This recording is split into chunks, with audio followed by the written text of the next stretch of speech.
네, 지금부터 체계적인 문헌 고찰 및 메타 분석을 위한 체계적인 문헌 검색 첫 번째 교육, 키워드 선정 교육을 시작하도록 하겠습니다. 네, 오늘 교육은 세 부분으로 진행이 됩니다. 첫 번째는 체계적인 문헌 고찰 및 메타 분석 논문 작성 시 문헌 검색이 왜 중요한지 이론적인 부분을 좀 살펴보고 체계적인 문헌 검색의 기본 절차를 정리해 드리겠습니다. 그리고 마지막으로 AI를 활용해서 키워드 선정, 즉 통제어 자연어를 선정하고 사람이 AI가 준 답변을 어떻게 검증을 해야 되는지 그런 흐름으로 좀 살펴보도록 하겠습니다. 먼저 첫 번째 체계적인 문헌 고찰 및 메타 분석 논문 작성 시 문헌 검색의 중요성 부분입니다. 먼저 체계적인 문헌 고찰을 제가 오늘 계속 SR이라고 좀 약어로 설명을 드리겠습니다. 이런 SR 연구를 논할 때 빠질 수 없는 키워드입니다. 이 근거 중심 의학, Evidence Based Medicine, EBM이라고도 하는 이 근거 중심 의학에 대해서 한번 살펴보고 넘어가도록 하겠습니다. EBM이라는 것은 말 그대로 가능한 신뢰할 수 있는 근거를 바탕으로 진료나 보건의료 의사 결정을 내리려는 접근 방법입니다. EBM에서 중요한 것은 지금 보이시는 이 다이어그램에 보이시는 세 가지입니다. 첫 번째는 신뢰할 수 있는 연구 근거, 그리고 의료진의 전문성과 임상 경험. 세 번째는 환자의 가치와 선호입니다.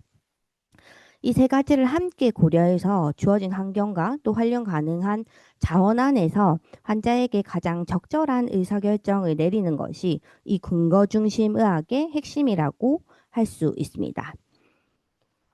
근거 중심 의학에서 한 가지 중요한 점이 있습니다. 모든 연구의 근거가 같은 수준의 신뢰도를 가지지 않는다라는 점입니다.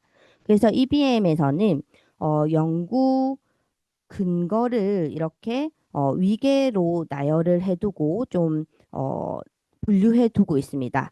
예를 들어서 한두 명의 경험을 바탕으로 한 사례 보고보다는 여러 환자를 대상으로 한 관찰 연구가 더 높은 수준의 근거로 평가될 수가 있고 또 관찰 연구보다는 임상 실험, 무작위 대조 연구와 같은 임상 실험이 일반적으로 더 높은 수준의 근거로 간주가 됩니다.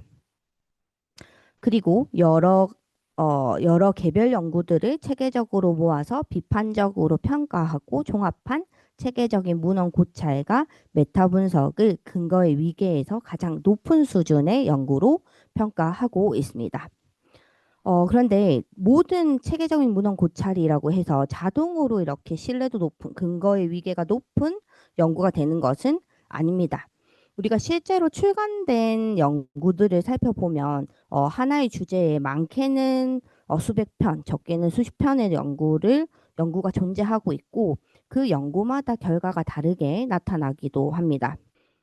다음 슬라이드에서 체계적인 문헌 고찰이라는 연구 방법에 대해서 조금 더 구체적으로 살펴보도록 하겠습니다. 체계적인 문헌 고찰 SR은요, 1970년대 이후에 본격적으로 등장을 했습니다. 이 아키 코크란이라는 분이 대표적으로 시작을 하셨고, 이분이 이제 무작위 대조 시험, 즉 RCT의 결과를 주기적으로 우리가 의료진들이 체계적으로 요약해야 한다고 주장을 하면서 무엇이 효과가 있는가를 근거로 말하기 위한 표준 연구 방법론이 이 체계적인 문헌 고찰이라고 봐주시면 되겠습니다. 그러면 이 체계적인 문헌 고찰이란 정의가 참 다양한 연구자들의 정의가 있는데 오늘 함께 보실 정의는 체계적인 고찰이라는 것은 명백하게 연구 질문을 가진 종설로 사전에 정의된 기준에 의해서 체계적이고 엄격한 방법에 따라 관련된 모든 연구를 찾고 선택해서 연구에 포함된 자료를 수집, 분석한 것으로 정의될 수 있다라고 하고 있습니다. 즉, 이 연구는 연구 설계할 때부터 내가 어떤 연구를 포함하고 어떤 데이터를 추출할지 처음부터 명확하게 명시하고 재현 가능한 절차를 따르는 것이 이 연구의 핵심입니다. 체계적인 문헌 고찰과 이 메타 분석은 좀 구분할 필요가 있어서 이 슬라이드로 좀 설명을 드리도록 하겠습니다. 체계적인 문헌 고찰과 메타 분석 모두 일반적인 종설에 포함이 되는데 이 체계적인 문헌 고찰은 정해진 방법으로 문헌을 찾고 평가해서 정성적으로 요약하는 과정이라고 보시면 되고 메타 분석은 그 중에서도 양적 자료를 통계적으로 통합하는 분석 기법입니다. 메타 분석만 하는 연구도 있고 메타 분석을 포함한 SR도 있고 메타 분석이 없는 SR도 출간되고 있습니다. 부분을 한번 살펴보시고 이 두 가지가 서로 상이하다라는 부분을 봐주시면 되겠습니다. 이러한 체계적인 문헌 고찰 그리고 메타 분석 연구가 얼마나 증가하고 있는지 한번 추세를 살펴보도록 하겠습니다. 지금 펀메드에 등재된 편수를 확인하기 위해서 제가 임의로 검색식을 좀 세워보았고 어제자 기준으로 업데이트를 해보니 2007년 이전까지는 이 SR이나 메타 분석 연구가 펀메드에 등재된 것이 채 5,000편이 되지 않았던 SR 논문이 2025년에는 7만 8천 건 이상으로 폭발적으로 증가를 했습니다. 특히 보시면 2010년과 2015년 요 시기에는 근거중심 의학의 개념이 좀 명확해지면서 의료 정책 그리고 환자 교육 그리고 건강 교육뿐만 아니라 연구 분야에서 의사결정을 내리는 시스템이나 환경이 보편화되는 시기였습니다. 그래서 계속해서 연구자들 사이에서 체계적으로 근거를 수집하고 합성하는 것에 대한 관심이 높아지다가 지금 19년 이후로도 보시면 좀 급증한 것을 보실 수 있는데요. 코비드 19 시기에도 기존 연구를 신속하게 종합해야 되는 SR과 메타 분석 수요가 급증하게 되었고 또 기존 SR을 계속 업데이트해야 되는 리빙 시스테매틱 리뷰가 활성화되면서 이런 출판 논문이 급격하게 증가하는 추세를 확인할 수 있습니다. 그래서 작년 기준으로 말씀을 드리면 펀메드에 등재된 논문 5편 중 1편이 시스테매틱 리뷰나 메타 분석 또는 스코핑 리뷰에 해당한다라고 봐주시면 되겠습니다. 이러한 문헌 고찰은 좀 시간이 많이 드는 연구입니다. 프로스페로 자료를 분석한 연구에서는 이 체계적인 문헌 고찰 연구 수행에 필요한 시간이 평균 67주, 약 1년 3개월 정도 되겠죠. 67주로 상당한 기간과 또 인력이 필요하다고 보고하고 있습니다. 그래서 이 체계적인 문헌 고찰의 첫 단추인 검색 초기에 뭐 질문이나 키워드 이런 것들을 좀 잘못 선정하면 이후 스크리닝이나 분석 단계에서도 훨씬 더 많은 시간과 또 비용도 함께 발생하게 됩니다. 그럼에도 불구하고 연구자들이 계속해서 체계적 문헌 고찰을 하는 이유는 이 부분인 것 같습니다. 최신 연구 근거에 기반한 의사결정을 지원하기 위해서 이런 연구를 계속해서 해 나가고 있고 또 이 체계적인 문헌 고찰이라는 연구는 기존 연구를 파악하고 또 연구 간 차이를 확인하고 향후 연구 방향을 어떻게 가야 될 것인가를 제시할 수 있는 대표적인 연구 방법입니다. 이러한 연구 방법의 연구를 진행하기 위해서 그 출발은 바로 문헌을 얼마나 빠짐없이 찾는가이라는 점도 좀 기억을 해주시고 다음 슬라이드로 넘어가도록 하겠습니다. 최근에는 이 체계적인 문헌 고찰에서도 AI 활용이 빠르게 확산이 되고 있습니다. 지금 실제로 올해 그 SR에서 AI를 어떻게 활용할 건지 공고한 초안이 나와 있고요. 그 공고한 초안을 기준으로 제가 설명을 드리면 뭐 연구 질문 정리라든지 검색식 초안 작성, 그리고 스크리닝, 데이터 추출, 결과 요약 이 모든 과정에서 SR에서 AI가 활용되고 있다고 보시면 되고 일부 연구에서는 실제로 이 SR을 하는 작업 시간을 50%에서 70% 수준으로 감소시킬 수 있다라고 보고되고 있습니다. 이러한 변화에 대응을 하기 위해서 코크란 라이브러리 대표적인 근거 중심학 DB죠. 그거를 공급하고 있는 코크란과 캠벨 그리고 JBI와 같은 국제적으로 체계적인 문헌 고찰 전문 기관인 이 세 개 기관과 AI 전문가들이 함께 레이즈 프로젝트를 진행을 하고 있습니다. 바로 이 레이즈 프로젝트가 SR에서 AI를 활용을 어떻게 해야 할 것인가라는 가이드라인이라고 보시면 되고요.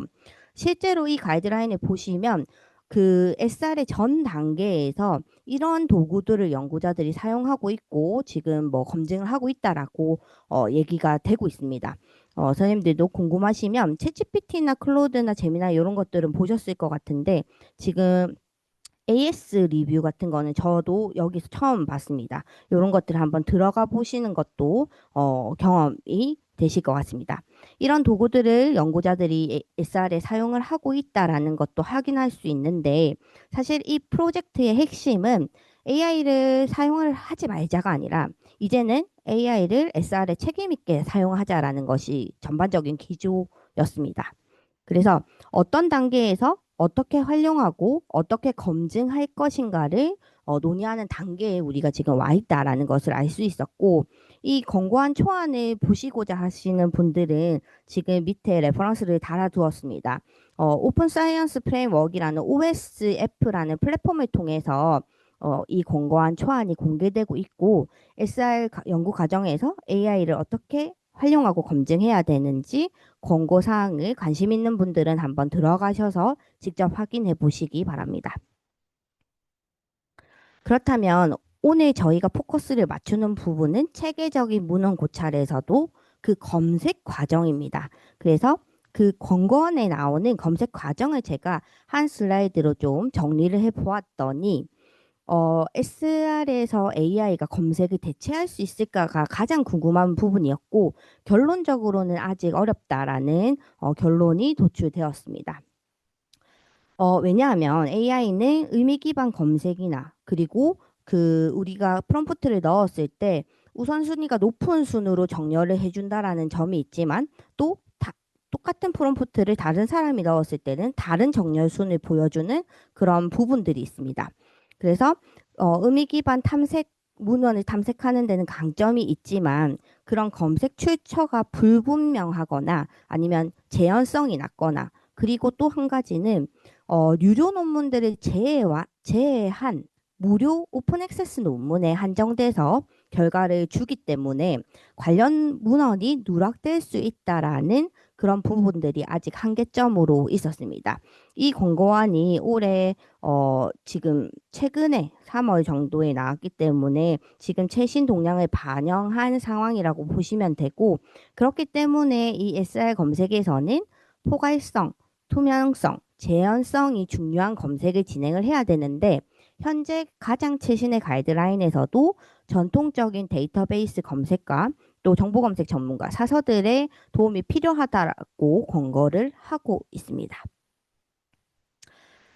그럼 이제 전통적인 데이터베이스 검색 방법을 오늘 이 시간에는 전통적인 데이터베이스 검색 방법을 위한 그 초석을 닦는 과정을 설명을 드리려고 합니다. 그 초석을 만들기 전에 전반적으로 체계적인 문헌 고찰이 실제로 어떤 과정을 거쳐서 연구가 진행되는지 살펴보도록 하겠습니다.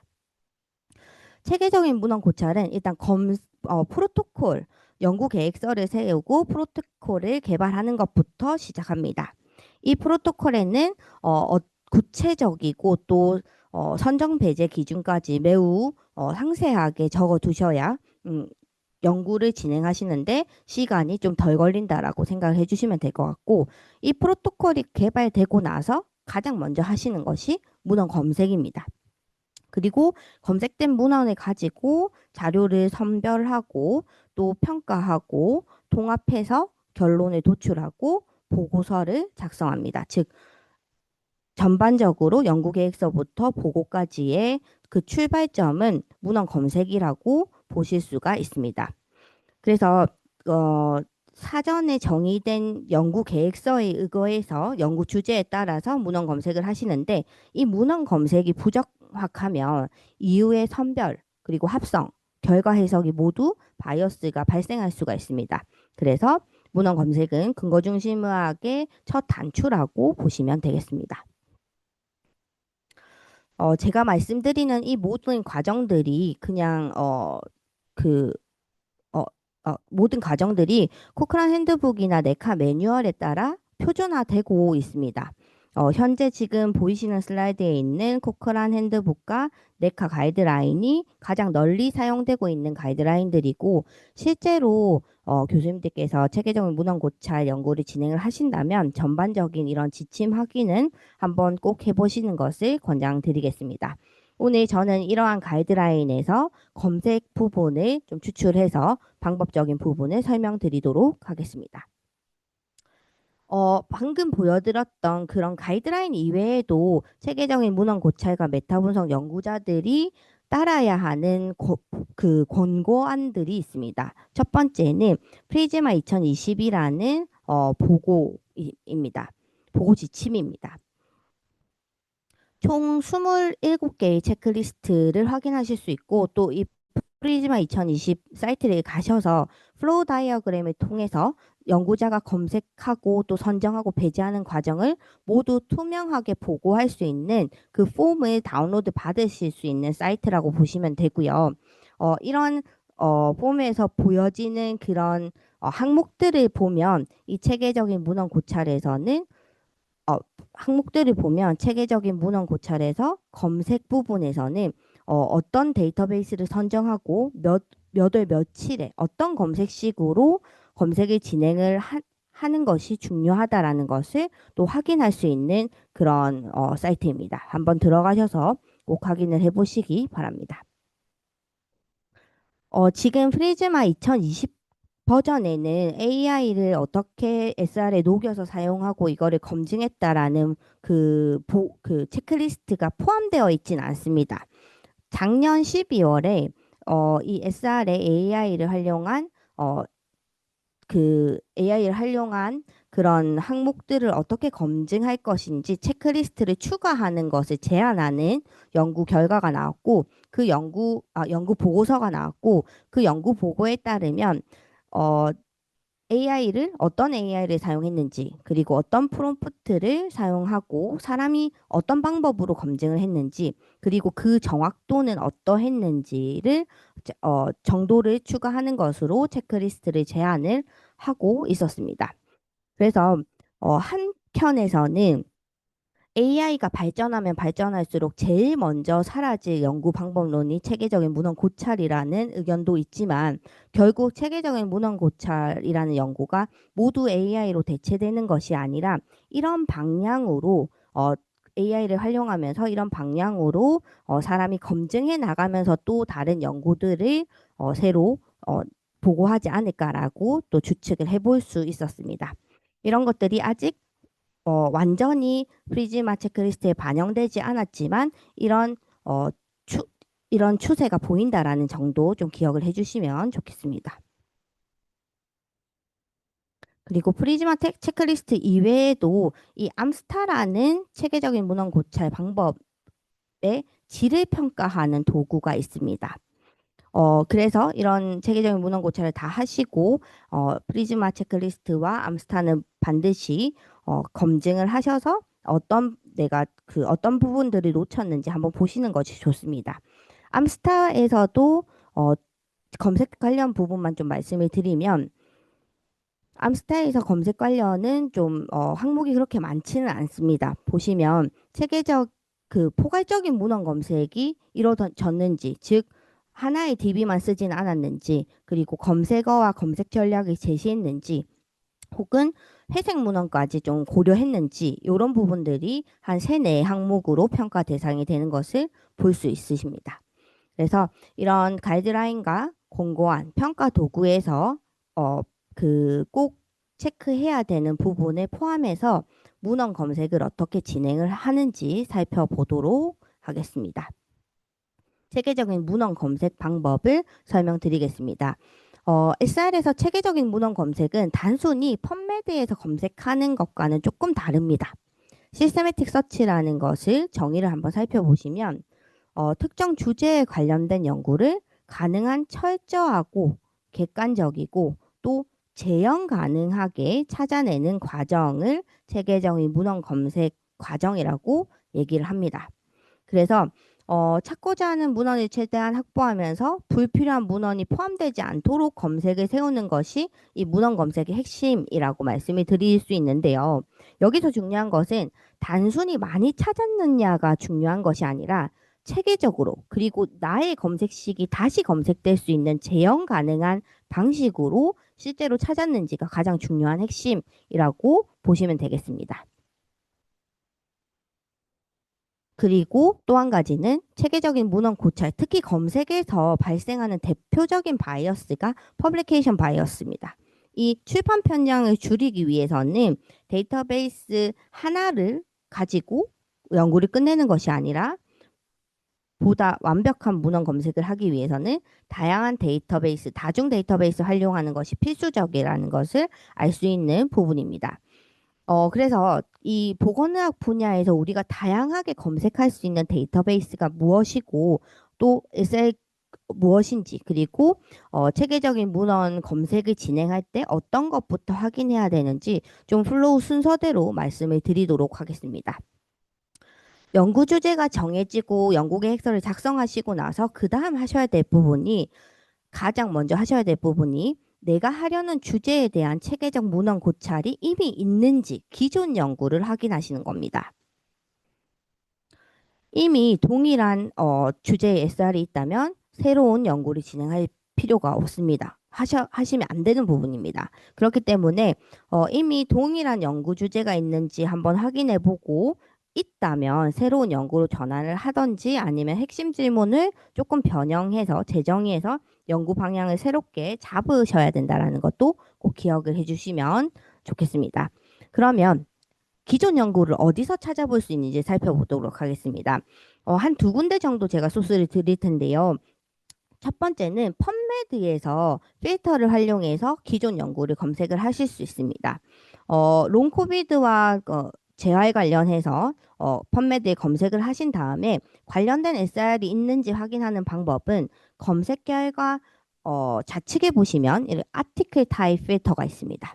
이 아티클 타입 필터에서 메타 어널리시스, 스코핑 리뷰, 시스테매틱 리뷰 요 세 가지 정도 선택해 주시면 실제로 기존 연구가 진행되었는지 아닌지 확인을 하실 수 있습니다. 여기 기본 검색 이 아티클 타입에는 메타 어널리시스랑 시스테매틱 리뷰 정도가 있는데 여기 See All 타입 아티클 타입 필터를 클릭하시면 스코핑 리뷰라든지 아니면 프랙티스 가이드라인도 추가로 여기 필터에 놓으실 수가 있습니다. 추가로 필터를 두고자 하시는 분들은 이 기능을 통해서 추가하시고 필요한 2차 문헌을 필터로 제한해서 검색을 하시면 되겠습니다. 그리고 두 번째 기존 연구를 확인할 수 있는 소스는 코크란 라이브러리라는 데이터베이스입니다. 이 코크란 라이브러리는 전 세계적으로 가장 신뢰받고 있는 체계적인 문헌 고찰 데이터베이스라고 보시면 됩니다. 코크란 라이브러리에서는 코크란 리뷰와 트라이얼을 구분해서 확인하실 수가 있습니다. 우측 상단의 검색 창을 이용해서 검색을 하시고 검색 결과를 보실 수 있는데 특히 이 코크란 라이브러리에서 그 RCT 검색이 필요한 중재 연구에서는 이 코크란 트라이얼 자료를 보시면 되고 코크란 트라이얼 이 자료를 확인하시는 것이 중요합니다. 그 외에 또 기존 연구가 SR이 있는지 없는지 확인하시기 위해서는 코크란의 리뷰 유형을 확인을 해주시면 되겠습니다. 그리고 마지막으로 기존 연구를 확인할 수 있는 소스는 프로스페로입니다. 이 프로스페로라는 것은 진행 중이거나 계획된 SR 프로토콜을 확인할 수 있는 플랫폼이라고 보시면 됩니다. 실제로 이 플랫폼에서 체계적 문헌 고찰을 시작하시기 전에 연구 계획을 미리 등록을 하셔야 됩니다. 이렇게 미리 등록을 해놓고 동일 주제의 중복 연구를 방지하기도 하고요. 연구의 투명성을 높이기 위해서 이 플랫폼에 등록을 권장하고 있습니다.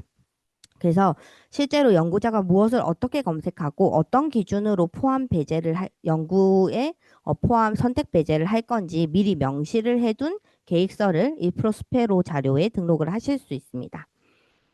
그런데 너무 만약에 이게 SR 같은 경우에는 사실 아이디어 싸움인 연구인데 너무 일찍 여기 프로스페로에 등록을 해버리면 어, 아시다시피 SR은 그 연구하는 시간이 조금 걸립니다. 그 사이에 다른 사람이 이 아이디어를 스틸해서 먼저 발간해버리면 기존 연구가 돼버리고 그 연구를 진행하실 수 없기 때문에 여기 너무 처음부터 등록하시는 것을 권장하진 않고요.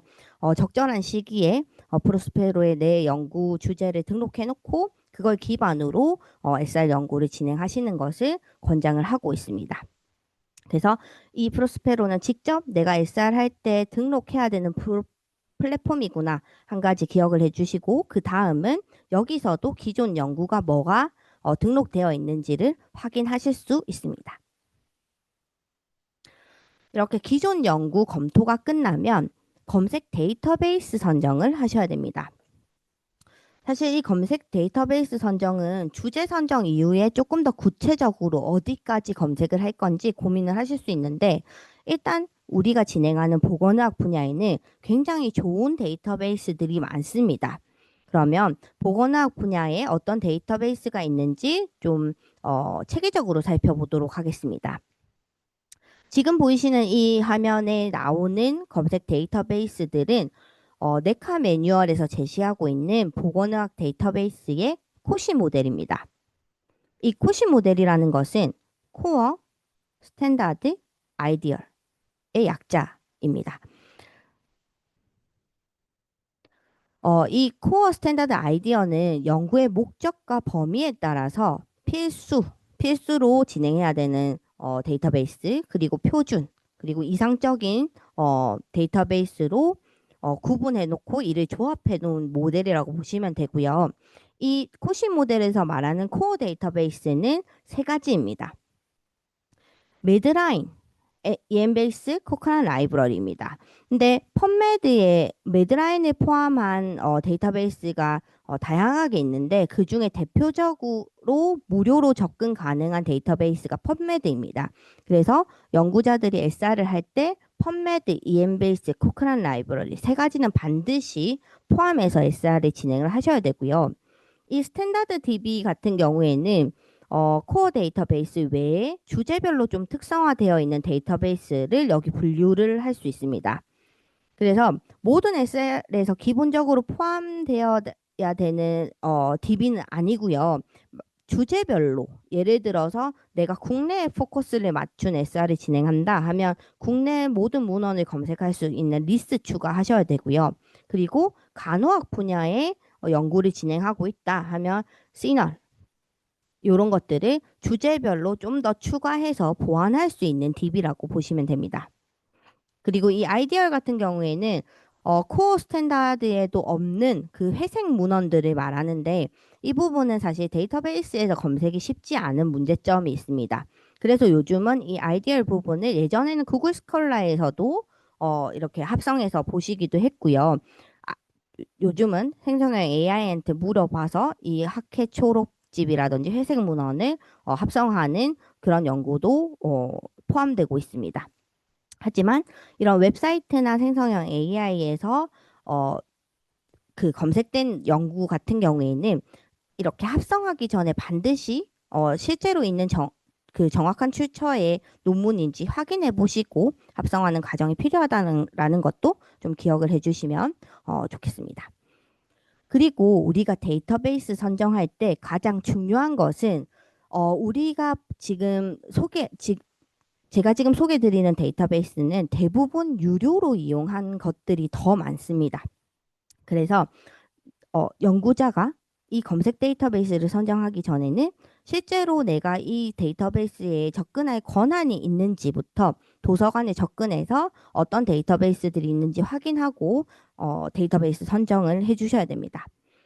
참고로 우리 코어 데이터베이스 중에서 EMBase는 작년에 구독이 중지되어서 이용 불가하지만 또 실제로 SR을 하시는 연구자분들께는 저희 한국에는 국립의학지식센터라는 국가의학도서관이 있습니다. 국가의학도서관을 통해서 또 이용하는 방법이 있으니 필요하신 분들은 별도로 도서관에 문의 주시면 답변 드리겠습니다. 그래서 여기서 중요한 것은 코어 데이터베이스 3종은 모두 검색을 하셔야 되고 추가로 주제별로 특성화되어 있는 DB로 보완을 할 수 있다라는 정도입니다. 그리고 이 보완 DB들은 유료이기 때문에 실제로 우리가 사용할 수 있는지 권한을 봐야 되는데 지금 교육에서 바로 말씀을 드리면 이 웹 오브 사이언스라는 인용 DB와 시널은 도서관을 통해서 이용을 할 수 있습니다.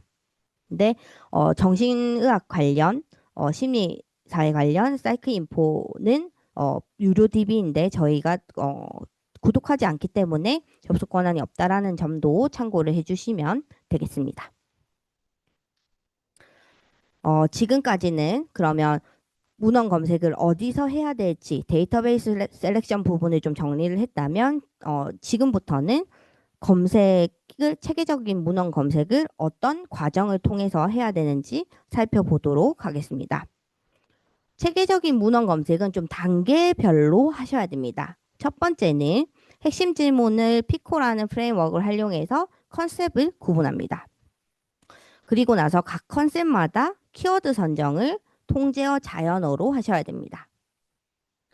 선정된 키워드를 가지고 이 선정된 키워드들을 어떻게 조합할 것인지 계획을 수립하는 것을 검색 전략을 구성한다라고 말씀드릴 수 있습니다.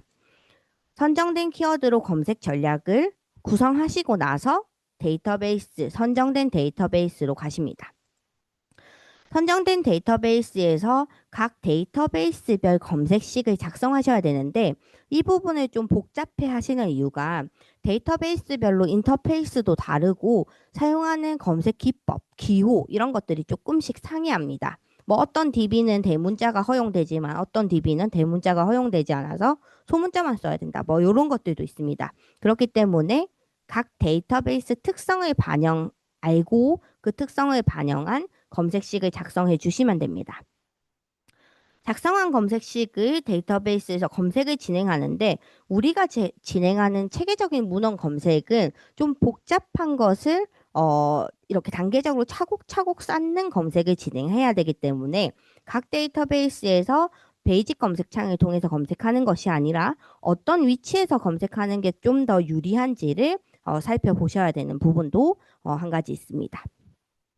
그리고 이 데이터베이스 검색에서 끝나는 것이 아니라 우리가 하는 검색은 재현 가능해야 됩니다. 재현 가능함을 근거로 보고하기 위해서는 우리가 진행한 검색 시가, 검색 결과와 검색 날짜 이런 것들을 좀 기록해 놓고 저장하는 것까지가 전반적인 체계적인 문헌 검색 과정이라고 보시면 됩니다. 오늘 설명드릴 부분은 이 키워드 선정 그리고 검색 전략 구성까지 이어서 진행을 해보도록 하겠습니다. 첫 번째, 핵심 질문을 피코로 활용해서 컨셉을 구분하는 부분을 살펴보도록 하겠습니다. 체계적인 문헌 검색에서 가장 먼저 해야 될 일이었고요. 이 부분은 연구의 초점을 결정하는 굉장히 중요한 부분이라고 보시면 됩니다. 우리가 흔히 말하는 좋은 핵심 질문에는 대상자와 중재, 그리고 비교군, 결과 이 네 가지가 반드시 포함되어 있어야 됩니다. 그리고 필요에 따라서는 타임이나 세팅, 그리고 스터디 디자인까지 고려할 수 있습니다.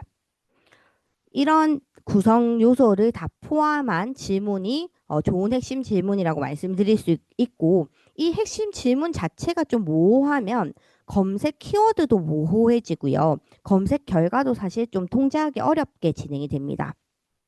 그래서 내가 어떤 환자군을 대상으로 어떤 중재를 비교하고 또 어떤 결과를 보고 싶은지를 명확히 구조화하는 것이 굉장히 중요한 과정입니다. 이때 사용하는 대표적인 프레임워크가 바로 피코입니다. 사실 이 보건학 임상 질문 유형에 따라서 다양한 질문 구조가 있습니다. 중재 효과 관련 질문은 뭐 피코나 피코스가 적합하고 질적 연구는 또 스파이더를 많이 사용을 합니다. 그리고 정책이나 서비스 평가 이런 것들은 이클립스가 적합한 프레임워크일 수 있습니다. 그런데 통상적으로 가장 의학 분야에서 많이 활용하는 피코를 중심으로 오늘 강의에서는 보여드리도록 하겠습니다. 피코라는 프레임워크를 활용해서 연구 주제의 컨셉을 구분하는 방법을 살펴보도록 하겠습니다. 이 피코라는 것은 앞서 보았던 코시처럼 이 각각의 컨셉이라고 하고요. 이 각각의 컨셉의 앞 글자를 함축한 고유 명사라고 보시면 됩니다. 그래서 이 컨셉을 좀 자세히 살펴보면 P는 연구 대상입니다. 우리 임상 질문에서는 질병이나 환자군, 연구의 주요 문제들이 되겠고요. 이 I 컨셉은 연구의 중재에 대한 컨셉입니다. 치료나 약물, 수술 방법, 검사 방법 혹은 각종 중재 프로그램이 여기에 구분될 수가 있습니다. 이 C 컨셉은 중재랑 비교해야 될 대상, 비교군입니다. 그리고 O 컨셉은 연구 대상, 중재, 비교군을 결합해서 내가 보고자 하는 연구의 결과값이 됩니다. 이 네 가지 요소가 포함된 핵심 질문으로 SR 연구를 진행을 하실 수 있고, 이 SR 연구의 출발점은 이런 네 가지 요소가 체계적으로 구체화된 질문으로 출발할 수 있다라고 보시면 됩니다.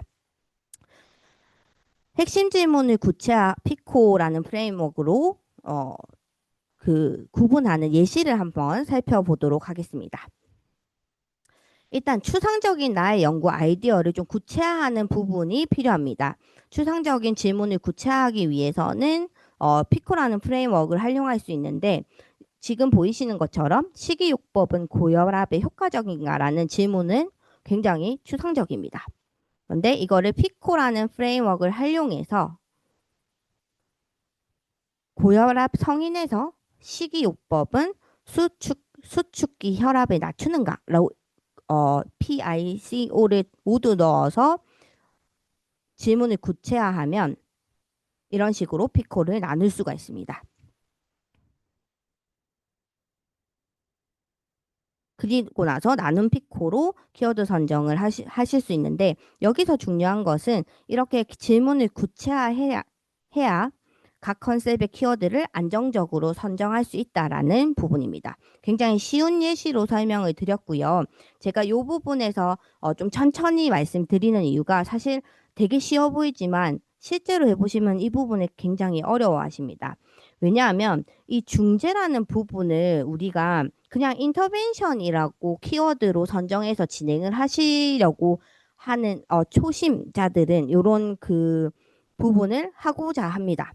근데 인터벤션이라는 키워드로 그냥 중재 키워드로 검색을 진행하게 되면 지금 보시는 것처럼 수천만 건이 검색이 됩니다. 인터벤션 하나에. 그리고 뭐 식이요법을 식이중재로 키워드 선정을 해도 250만 건 이상 지금 검색 결과가 나타나는 것을 확인하실 수 있습니다.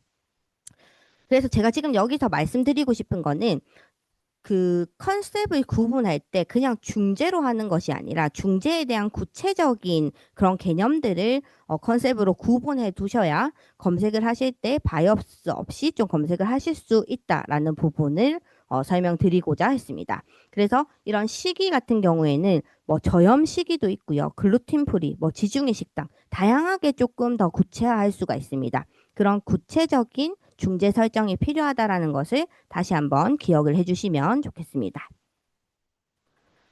그래서 오늘 강의에서 보여드릴 핵심 질문은 만성 요통 환자에서 디지털 기반 운동 치료는 통증과 기능 장애 개선에 효과적인가입니다. 여기서 P 컨셉은 이미 나누어 두었습니다. P 컨셉은 만성 요통 환자, I 컨셉은 디지털 기반 운동 치료입니다. C 컨셉은 표준 치료, O 컨셉은 통증 강도 감소와 기능 개선으로 이렇게 구분할 수 있는데 실제로 검색에 활용되는 컨셉은 P 컨셉과 I 컨셉을 중심으로 잡겠습니다. 요 뒤에 보이시는 스터디 디자인이나 요 리빙 부분을 성인이나 뭐 이런 노인 ICT로 제한을 할 수도 있지만 처음부터 검색에서 제한을 강하게 걸면 누락되는 논문이 많아지는 위험이 있습니다. 그렇기 때문에 P 컨셉과 I 컨셉을 중심으로 키워드 선정을 한번 키워드 선정을 하고 검색을 진행을 해 보는 걸로 살펴보겠습니다. 관련 부분을 한 번 더 슬라이드에서 보여드리면 우리가 구체화된 핵심 질문을 가지고 피코로 컨셉을 나눈 다음에 실제로 검색 전략을 구성하는 방법은 질문을 피코로 이렇게 분해를 하고 검색에 포함될 컨셉과 추가로 활용한 컨셉을 구분합니다. 그래서 체계적인 문헌 검색은 처음부터 이 모든 요소를 넣고 진행을 하시는 것이 아니라 P 컨셉과 I 컨셉 두 가지 핵심 요소만으로 검색 전략을 1차로 세우시는 것이 원칙입니다. C 컨셉과 O 컨셉은 필요에 따라 추가 검색어나 혹은 스크리닝 기준으로 활용을 하시면 되겠습니다. 그래서 체계적인 문헌 검색의 원칙은 누락 없이 민감도 높게 찾는 것이기 때문에 초기 검색 단계에서는 연구 대상과 중재를 우선 포함해서 검색 전략을 세운다라는 것을 꼭 기억을 해주시면 되겠습니다. 그러면 구분된 피코 컨셉의 키워드를 통제어와 자연어로 선정해 보도록 하겠습니다. 키워드는 통제어와 자연어로 선정을 하셔야 됩니다.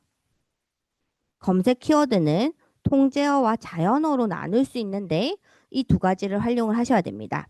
통제어부터 설명을 드리겠습니다. 통제어라는 것은 각 데이터베이스에서 해서 사용되는 표준화된 용어입니다. 펀메드의 메쉬 그리고 EMBase의 EM트리가 대표적인 통제어고요. 자연어는 우리가 논문을 작성할 때 제목, 초록, 저작 키워드 등의 실제로 쓰이는 임상 표현들을 모두 자연어라고 합니다. 이런 자연어를 확인할 수 있는 곳은 뭐 펀메드, 메쉬 데이터베이스의 엔트리텀과 기존 논문 키워드 그리고 임상 약어들을 활용을 할 수 있습니다. 실제로 프레스 가이드라인에도 체크리스트에도 이 통제어와 자연어를 모두 확보해야 된다라는 것을 확인할 수 있고요. 이러한 통제어 자연어 선정 작업은 기존의 피코로 나누었던 이 컨셉들 중에 PI 컨셉에만 해당해서 작업을 진행하면 된다라는 것을 확인하실 수 있습니다.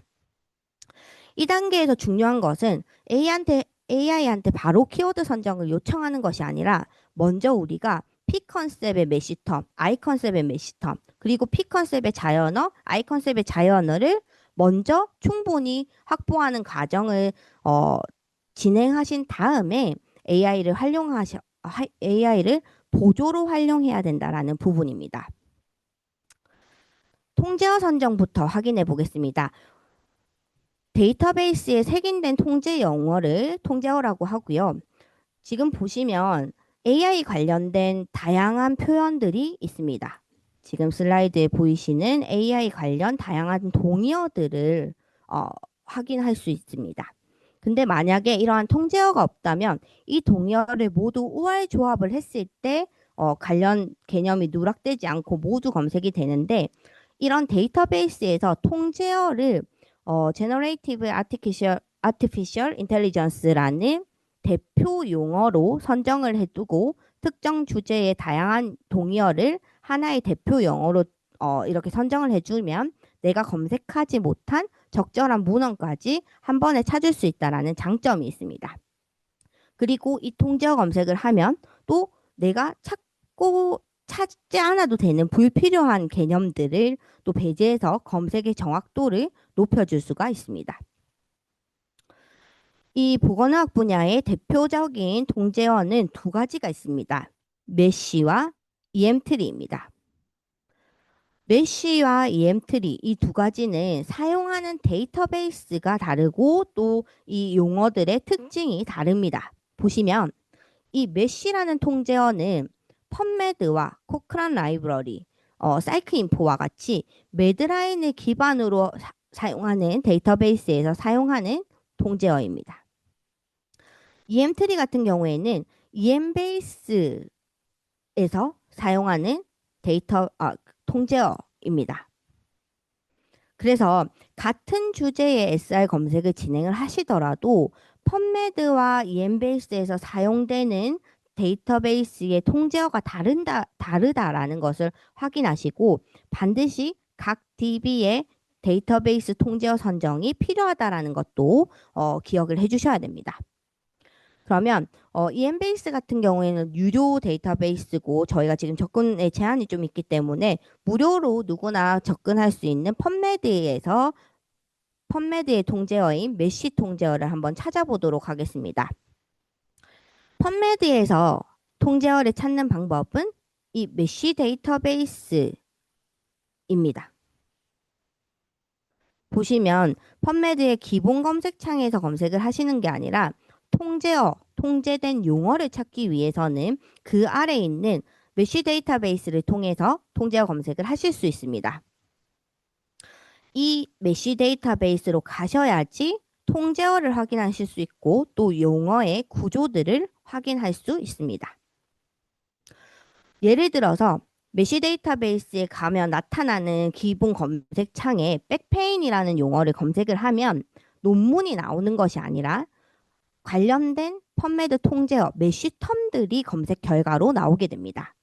보시면 백페인 검색 결과가 백페인과 로우 백페인 이렇게 두 가지 나온 것을 확인할 수 있습니다.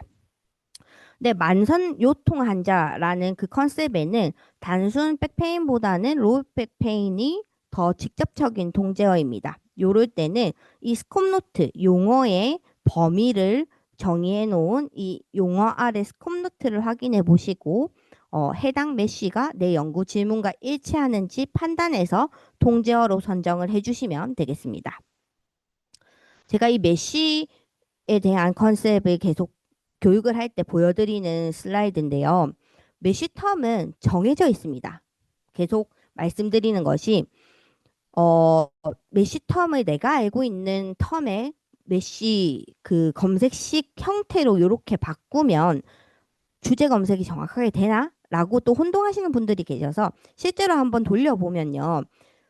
정해지지 않은 통제어는 검색되지 않습니다.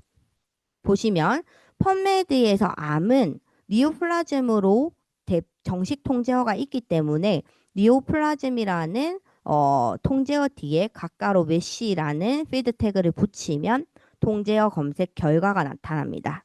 그러면 니오플라즘 메쉬 검색 결과는 펀메드에 등재된 암 관련 그 연구들이 이렇게 이 숫자만큼 있다라는 것을 확인하실 수 있습니다. 그래서 선생님들께서 기억을 하셔야 되는 부분은 그 통제어라는 것이 우리가 흔히 쓰는 표현과 다를 수 있기 때문에 반드시 메쉬 데이터베이스에서 한 번 더 확인을 해야 된다라는 부분입니다. 뒤에 말씀드릴 AI가 추천한 메쉬 텀도 반드시 실제 메쉬 데이터에 가서 검색어가 있는지, 통제어가 있는지 한번 확인하는 작업이 필요합니다. 그리고 아까 보였던 백페인과 로우 백페인 중에 로우 백페인으로 통제어를 선정하겠다라고 정해지면 로우 백페인의 용어를 클릭해서 들어온 화면입니다. 이 메쉬 상세 화면이라고 하는데요. 이 상세 화면에서는 서브젝트 헤딩과 메이저 토픽, 하이어 포함 여부 이런 것들을 좀 조정을 하실 수 있는데 이 서브헤딩 같은 경우에는 이 요통 관련해서 특정 측면으로 용어를 더 좁힐 수 있는 도구라고 보시면 됩니다. 근데 여기서 좀 더 좁히게 되면 연구 주제에 필요한 논문들이 또 누락될 수가 있습니다. 그리고 뭐 메이저 토픽이라든지 하이어를 제외하게 되면 또 민감도를 낮출 수 있는 요소들이기 때문에 이런 툴들을 사용하시는 것은 SR 검색에서는 좀 신중하게 생각해 보시고 사용을 하셔야 됩니다. 그리고 메쉬 검색식으로 변환하는 요 우측 빌더 사용하는 방법은 메쉬 데이터베이스에서 우측 펀메드 서치 빌더에 이 add to search builder 이 부분을 클릭하면 자동으로 로우 백페인이라는 펀메드 통제어 검색식이 생성됩니다. 여기서 생성된 통제어 검색식을 한번 정리해 주시면 통제어 선정은 완료가 되는 겁니다. 그 아래 화면, 상세 화면 아래 보시면 이런 식으로 엔트리 텀이라고 해서 통제된 용어의 동의어 목록을 쭉 확인하실 수 있는데 요것도 자연어 선정하실 때 매우 유용하게 사용을 하실 수 있습니다. 그리고 그 아래 보시면 이 메쉬텀이라는 것은 트리 구조로 되어 있어서 상이어와 하이어 관계를 빠르게 좀 확인을 하실 수 있으세요. 그래서 요거를 좀 가독성을 높여서 한글로 살펴보면 연구 질문이 요통, 하부 요통으로 너무 좁다면 좁아서 뭐 엔드 조합, 피 컨셉, 아이 컨셉, 엔드 조합했을 때 검색 결과가 너무 안 나온다 하실 경우에는 뭐 허리 통증이라는 상이어 메쉬텀으로 조금 더 넓혀서 검색을 진행을 하실 수도 있습니다.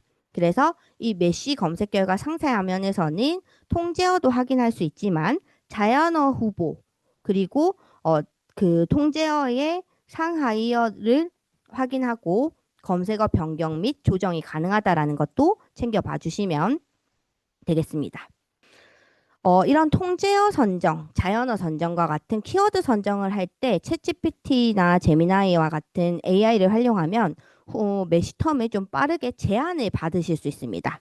선정을 하시는 게 아니라 챗GPT나 제미나이로부터 통제어 제안을 받으실 수가 있습니다. 제가 드렸던 그 프롬프트 메모장을 한번 살펴보면요. 지금 체계적인 문헌 검색을 할 수 있는 단계별로 차근차근 키워드 선정 단계별로 1, 2, 3-1, 3-2, 4 이런 식으로 프롬프트를 좀 정리를 해 두었습니다. 우리가 체계적인 문헌 검색에서 사용할 수 있는 프롬프트로 정리를 해 보았고 가장 먼저 진행을 할 것은 챗GPT나 제미나이 마찬가지로 AI한테 내가 지금 뭘 하는지 분명하게 역할을 지정해 주는 것이 필요하고요.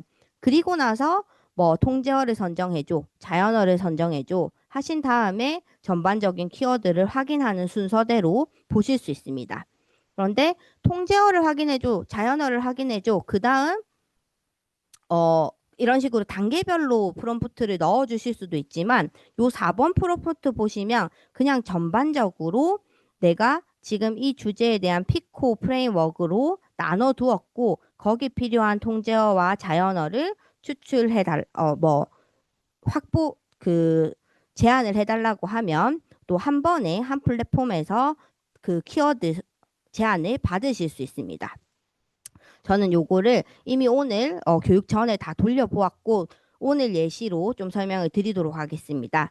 참고로 저는 이 관련된 그 SR 관련된 그 질문을 많이 했고 또 유료 버전을 사용한 캡처 화면이라는 점도 좀 참고를 해주시면 되는데 오늘 챗GPT를 아예 사용하지 않은 PC에서 똑같은 프롬프트로 돌렸을 때 그렇게 답변에 큰 차이는 없었다라는 점을 또 참고로 말씀을 드립니다. 다만 유료 버전이 아닐 경우에는 한 3-4번만 띵킹으로 물어봤을 때 또 검색 그 건수 제한이 빨리 되더라고요. 그런 부분은 차이가 있다라는 것을 좀 기억해 주시면 되겠습니다. 그러면 통제어 선정을 만성 요통 환자에 대한 펀메드 통제어 선정을 해달라고 했더니 그냥 펀메드 그 메시텀을 선정해달라는 게 아니라 메시 관련 정보 출처까지 링크를 추가해달라고 합니다. 그러면 메시에 대한 거짓말을 좀 줄이실 수 있습니다. 실제로 저번 달까지만 해도 5월까지만 해도 메시텀에 대한 할루시네이션이 제법 자주 나타났습니다. 그런데 요즘 연구 질문 넣고 이런 식으로 메시 데이터베이스에서 통제어를 알려주고 그 출처까지 넣어달라고 하면 또 없는 메시를 있다고 하는 경우가 많이 줄어든 것을 확인하실 수 있었습니다. 그래서 이런 프롬프트 활용해서 통제어 제한 받으시고 그리고 나서 알려드린 메시 데이터베이스로 가셔서 실제로 이 텀이 메시 텀으로 있는지 확인을 하셔도 되고 바로 출처를 붙여달라고 해서 메시 텀 검증을 하실 수도 있습니다. 그런데 또 한 가지 지금 AI를 활용했을 때 키워드 선정하셨을 때 발생하는 문제가 있어서 설명을 드리려고 합니다. 지금 보시면 두 번째 컨셉, I 컨셉의 디지털 기반 운동 치료에 대한 펀메드 통제어 메시텀을 알려달라고 한 부분입니다. 그런데 그 결론적으로 말씀드리면 디지털 기반 운동 치료라는 이 이 풀 개념을 가지고 있는 메시텀은 존재하지 않습니다. 그래서 뭐 디지털 기반 운동 치료 이런 것들을 좀 나눠서 메시 검색을 진행을 해야 되는 이런 개념이었는데 GPT가 잘한 것은 검색 개념을 디지털 기반 운동 치료 하나의 조합이었기 때문에 운동 치료와 텔레 리에빌리티, 그러니까 원격 재활이라는 개념으로 두 가지를 나눠서 진행했다라는 것은 잘 한 부분입니다. 하지만 이 디지털 치료와 원격 재활 치료를 엔드로 조합하면 누락되는 논문이 발생할 수 있습니다. 즉 민감도가 낮아지는 검색식을 제한한다라는 부분이 지금도 존재하고 있습니다. 그래서 일단 연구 대상의 피컨셉 통제어는 우리가 로우 백페인으로 둔 다음에 그리고 챗GPT 그 5.5가 제안한 아이 컨셉의 검색 전략을 조합을 해보았습니다. GPT가 제안한 검색 그 식으로 검색을 진행해 보면 피컨셉의 운동 치료와 원격 재활 관련된 디지털 기반 통제어들을 이렇게 조합하면 33건이 나옵니다. 겉으로 볼 때는 그냥 관련된 메시텀이 모두 포함되어 있기 때문에 그리고 검색 결과가 나오기 때문에 뭐 정상적으로 보일 수 있습니다. 그리고 이게 비정상적인 검색은 아니니까 검색이 잘 되었다라고 판단을 하실 수도 있는데 실제로 이 연구에서 핵심은 운동 치료가 디지털 방식으로 제공되었는가 하는 것입니다. 그래서 검색식을 나누실 때는 운동 치료와 재활 중재를 하나의 개념으로 보시고 그리고 디지털 전달 방식을 하나의 개념으로 보셔서 운동 치료와 재활 중재를 엑서사이즈 테라피와 텔레 리해빌리테이션을 OR로 조합하고 그리고 디지털 기반 관련된 통제어들 뭐 모바일 애플리케이션이 될 수도 있고 텔레메디슨이 될 수도 있습니다. 이런 것들을 OR 조합해서 검색을 하면 44건으로 조금 더 많은 논문을 확인하실 수 있습니다. 실제로 이 두 개를 나처리해서 그러면 11건의 논문이 누락된 논문이 맞는지 이 연구 주제와 관련된 논문인지를 확인해 보면 실제로 이 11건의 논문은 모두 만성 요통 환자에서 디지털 기반 운동 치료에 해당되는 논문들인 것을 확인할 수 있었습니다. 그래서 정리를 좀 해드리면 AI는 통제어를 제한을 할 수 있습니다. 그리고 이런 어떻게 조합을 해야 되는지 제한을 할 수 있는데 실제로 존재하는 메시텀인지 검증을 해야 된다라는 것과 이를 연구 질문에 맞게 컨셉에 맞게 다시 재배치해야 된다라는 것이 우리가 해야 할 일입니다. 그래서 체계적인 문헌 검색에서 이 펀메드 검색 건수가 33건인지 44건인지 이런 게 중요한 것이 아니라 관련 문헌이 빠지지 않도록 여러 검색 전략을 돌려보고 민감도를 확보하는 과정을 가지셔야 된다라는 부분입니다. 이 부분 역시 사실 검색에는 뭐 하나의 정답이 있는 것이 아니기 때문에 AI 초안을 바탕으로 우리가 직접 인간이 직접 키워드를 컨셉에 맞춰서 선정하면서 좀 정답으로 발전시키는 것이 우리가 해야 할 일이라는 것도 한 번 더 챙겨봐 주시면 되겠습니다. 그래서 우리가 시간 관계상 이런 통제어 선정과 자연어 선정 프롬프트를 활용할 수 있다라는 것을 보고 이 통제어 선정이 어떻게 되었는지만 좀 추가적으로 말씀을 드리도록 하겠습니다. 이 만성 요통 환자에서 메시턴 검색을 진행을 해보면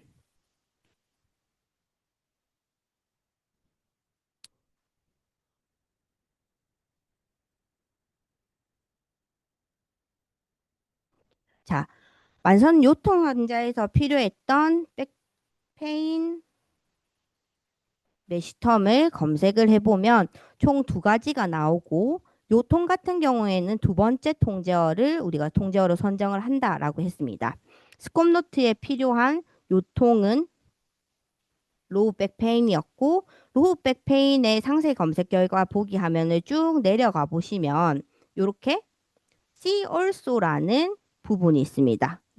See also라는 부분을 한국어로 번역해 보면 이 메시텀이 이전에는 그냥 허리 통증으로 색인되었었고 참고로 요 통은 자골신경통과 같은 개념으로 통제 색인어가 있다라는 것. 그러니까 동일한 컨셉의 통제어가 또 하나 있다라는 것을 확인할 수 있습니다. 선정된 통제어에 See also 개념이 있다면 이것도 반드시 누락되지 않도록 통제어로 선정해야 되는 작업이 필요합니다. 그리고 이 디지털 기반 운동 치료도 한번 살펴보도록 하겠습니다. 디지털 기반 운동 치료 같은 경우에는 조금 개념이 복잡해 보여서 제가 GPT 도움을 한번 받아볼까 합니다. 제가 드렸던 프롬프트에 2번에 두 번째 디지털 기반 운동 치료에 대한 프롬프트를 넣어 보겠습니다. 이번 프롬프트를 넣기 전에 내가 하고자 하는 역할을 먼저 지정을 해주고 그리고 디지털 기반 운동치료 통제어 선정에 대한 프롬프트를 넣었습니다. 그리고 지난번 펀메드 교육 때 오셨던 분들은 한번 들으셨겠지만 요 모델 선택을 기본적으로 디폴트 값이 인스턴트로 되어 있습니다. 이거는 빠르고 신속한 대응을 해주는 답변이고 띵킹 버전으로 좀 바꾸면 학술적으로 정확도를 조금 더 높일 수 있는 답변을 얻을 수 있어서 저 같은 경우에는 이 AI를 활용할 때 그리고 학술 연구 과정에서 사용을 할 때는 띵킹 버전으로 사용을 하고 있습니다. 그럼 여기서 이런 통제어 선정을 해달라라는 프롬프트를 한번 돌려보겠습니다. 네, 제가 똑같은 프롬프트를 사실 몇 번 돌려 봤었고 매번 다른 그 답변을 제공해줘서 이런 부분이 SR 검색의 재현성에는 좀 한계점으로 보일 수 있겠구나라는 것을 오늘도 느꼈었습니다. 일단 답변 한번 보겠습니다. 보시면 디지털 기반 운동 치료는 하나의 메시텀으로 완전 대응하기 어렵다라고 얘기를 하고 있습니다. 그럼 실제로 디지털 베이스 운동 치료 메시 데이터베이스 한번 진짜 없는지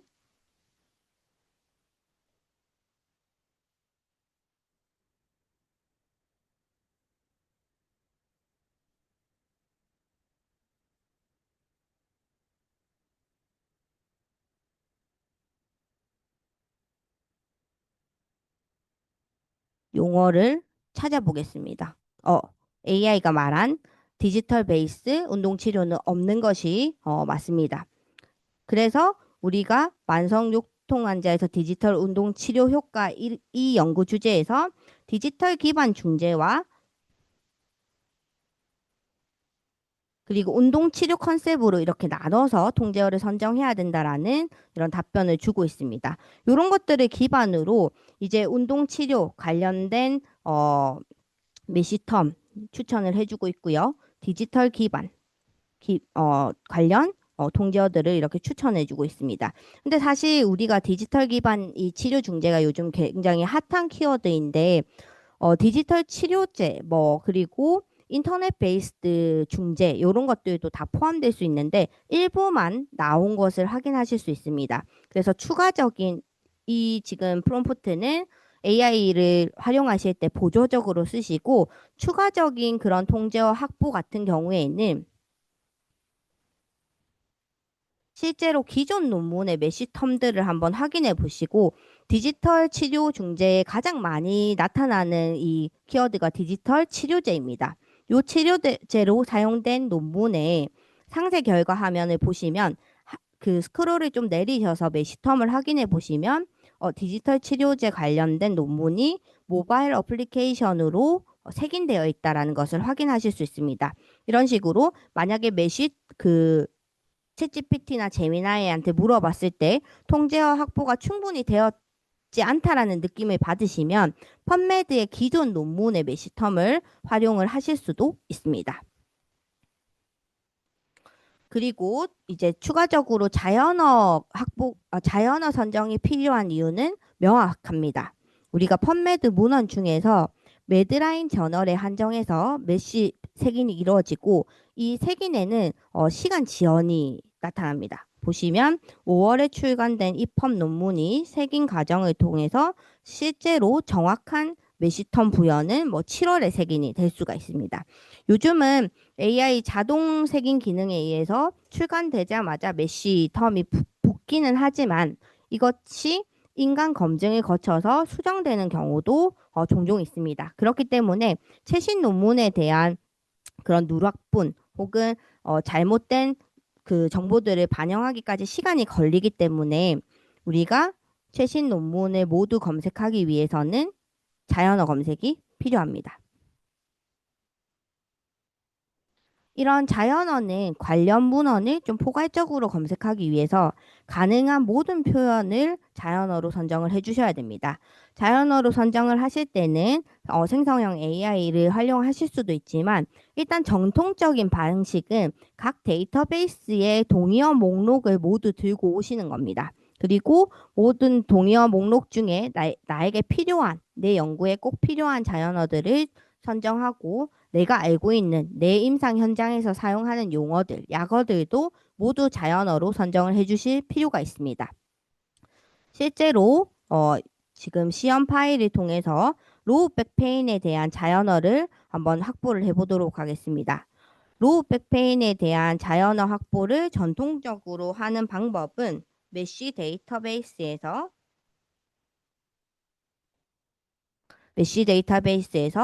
메쉬텀 상세 보기 화면에 엔트리 텀 목록으로 가시면 됩니다. 엔트리 텀 목록에 있는 모든 동의어를 자연어로 확보를 해줘야 됩니다. 실제로 SR 진행하실 때는 모든 동의어를 자연어로 확보를 해주시고 또 한 가지는 이 메시텀 자체도 이 메시텀으로 작성된 최신 논문을 누락하지 않기 위해서는 메시텀 자체도 자연어로 선정을 해주셔야 됩니다.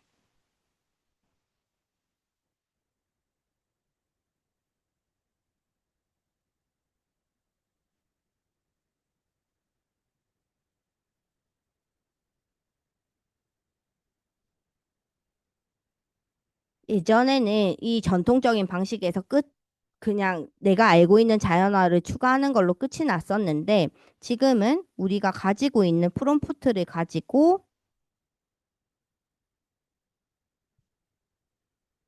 프롬프트 3-2의 자연어 확보 프롬프트를 가지고 실제로 챗 GPT의 통제어 선정 아래 프롬프트를 넣어 보도록 하겠습니다. 원래 프롬프트는 각 질문별로 새 프롬프트 창을 열어서 하시는 게 좋은데 지금과 같이 단계별로 이어지는 작업은 기존에 있었던 통제어 선정 프롬프트 아래 자연어 선정 프롬프트로 넣어 주시면 됩니다. 지금 보시면 디지털 헬스 관련된 중재도 그 통제어에 필요한 엔트리 텀에 없는 그런 많은 자연어들이 이렇게 나타나는 것을 확인할 수 있습니다. AI가 추천한 모든 자연어를 확보하시는 게 아니라 꼭 필요한 그리고 최근에 많이 사용되는 그런 단어들만 선정해서 정리를 해주시면 되겠습니다. 이런 식으로 진행을 하면 실제로 우리가 정리하는 부분은 이 각각의 그 메쉬 컨셉에 맞는 자연어를 컨셉별로 분리해서 관리를 해주는 이렇게 선정을 정리해주는 것까지가 정리해주는 작업이 필요합니다. 이렇게 자연어 선정 부분을 정리를 해두시면 추후에 우리가 펀메드 검색식을 작성하는데 훨씬 수월하게 진행을 하실 수가 있습니다.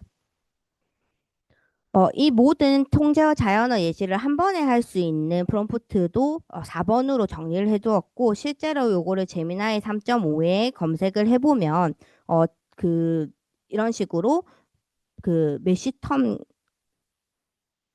추천 그리고 자연어 추천도 잘 해주고 있는 것을 확인할 수 있습니다. 근데 이 결과를 그대로 우리 키워드 선정으로 확보하시는 것이 아니라 인간이 한번 검증을 통해서 우리 키워드 그 선정된 키워드로 확보해 주시는 게 필요하다라는 점도 다시 한번 확인해 주실 수 있습니다. 그리고 AI 프롬프트를 잘 작성해야 된다라고 하는데 이런 프롬프트들을 제가 그냥 제시를 메모장으로 정리해서 드리는 것이 아니라 실제로 오픈 AI 플랫폼에 가시면 챗GPT를 유료로 구독하지 않아도 $5 정도만 내면 API 플랫폼에서 프롬프트를 만들 수 있는 그런 플랫폼이 있습니다. 프롬프트를 좀 발전시키고자 하시는 경우에는 저도 여기 가서 이제 검색식에 대한 혹은 키워드 추천에 대한 플랫폼 추천에 대한 프롬프트를 정돈하고는 하는데요. 요 사이트 가셔서 챗GPT 계정만 있으면 API 플랫폼에서 $5 정도 결제를 하고 나면 저는 작년 10월에 $5를 결제했는데 계속해서 아직까지 사용을 하고 있습니다. 프롬프트를 발전시킬 수도 있다라는 부분 참고해 주시면 되겠습니다.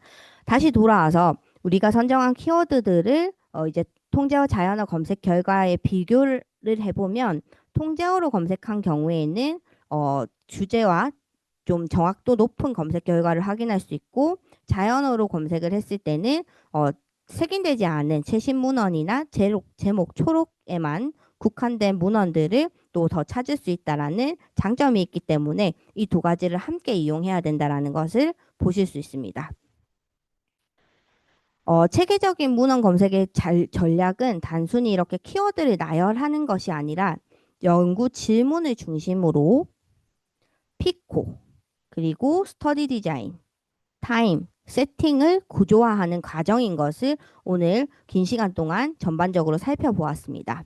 그러면 이 피코 컨셉을 어떻게 조합할 것인지 고민하는 것을 검색 전략을 구상한다라고 말씀을 드렸는데 이 연구 주제별로 컨셉을 조합하는 경우의 수는 정말 다양합니다. 그런데 통상적으로 우리가 진행을 하는 것은 P&I를 기본 전략으로 구상을 해서 민감도 넓은 검색을 진행을 한다라는 것을 오늘 꼭 기억을 해주시면 좋을 것 같습니다. 이런 검색 전략을 GPT가 제안한 혹은 제미나이가 제안한 검색 전략으로 그대로 진행하는 경우에는 결과가 지나치게 좁거나 넓어지기 때문에 신중하게 여러 번 여러분들이 경험을 해보시고 검색 전략을 구상하면 보다 나은 결과값을 얻으실 수 있을 것 같습니다. 이제 마지막 단계입니다. 앞서 선정한 통제어와 자연어를 어떻게 조합해서 검색식을 만드는지 직접 살펴보도록 하겠습니다. 먼저 같은 개념의 동의어나 유사어들은 OR로 묶습니다.